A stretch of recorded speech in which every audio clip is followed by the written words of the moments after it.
Yun o. Kakatapos lang ng biyahe natin.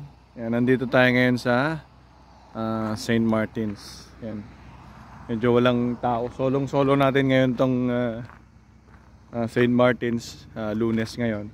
So, kita nyo naman. Pagka may mga turista, ito punong-puno to. Yan. Ito yung restaurant ng chowder. Masarap yung chowder dyan. So kung bakit punong-puno itong St. Martins pag may turista, dahil dito. Yan ang dinadayo nila. Dinadayo nila yung sea caves. Ito naman yan. Yan ang dinadayo dito. Yan.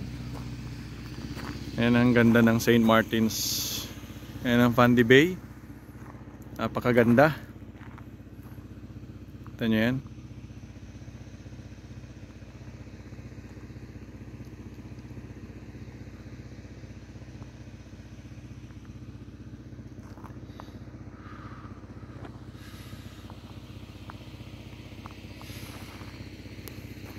Ganda. Pag maraming tao rito, punong-puno tong parking na to. Tapos pwede kang maligo dyan sa beach na yan. Ganda mag-relax dito. Magdala ka ng camping chair, magdala ka ng pagkain, diba? Nakaka-relax. Yan.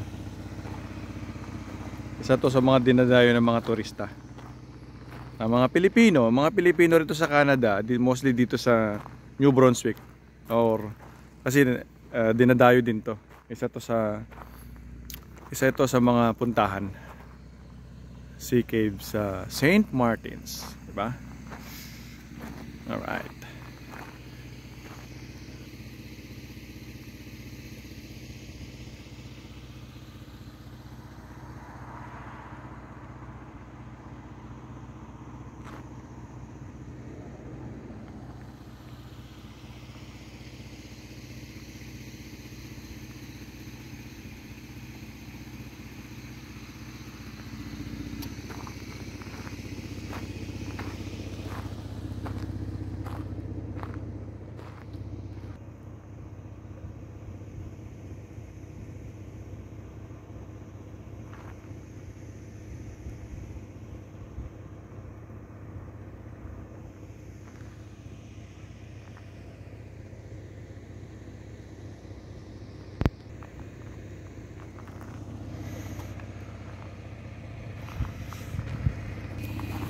Alright, uwi na tayo.